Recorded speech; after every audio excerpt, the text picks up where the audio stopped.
আউযু বিল্লাহি মিনাশ শাইতানির রাজিম বিসমিল্লাহির রহমানির রহিম। সম্মানিত দর্শক শ্রোতা, ঈদ মুবারক। ঈদুল ফিতর সমাগত আমাদের কাছে, আমাদের দোরগোড়ায় পৌঁছে গেছে ঈদুল ফিতর। আমরা আজকে যে বিষয় নিয়ে উপস্থিত হয়েছি সেটা হচ্ছে ঈদের নামাজ পড়ার নিয়ম।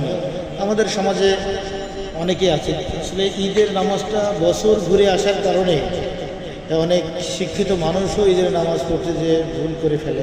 আসলে সেটা তাদের অজ্ঞতার কারণে নয়, সেটা দীর্ঘদিন পরে হঠাৎ করে পড়তে যেয়ে অনেকে বেখেয়ালে হয়ে যায়।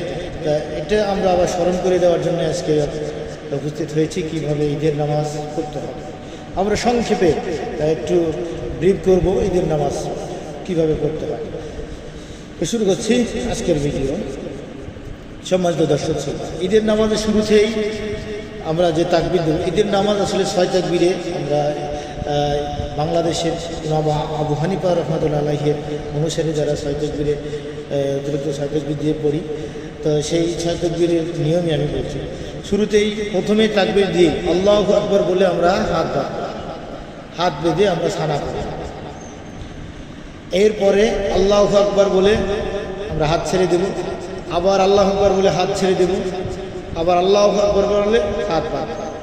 বেঁধে সূরা ফাতিহা সহ অন্য সূরা বা আয়াত মিলাই পড়ে আমরা রুকু সিজদা করে আবার নিয়ম অনুযায়ী আমরা উঠে আবার এই নামাজের সিস্টেমে সূরা ফাতিহা সাথে অন্য সূরা মিলে আবার রুকু যাওয়ার পূর্বে আবার রুকু থাকবে।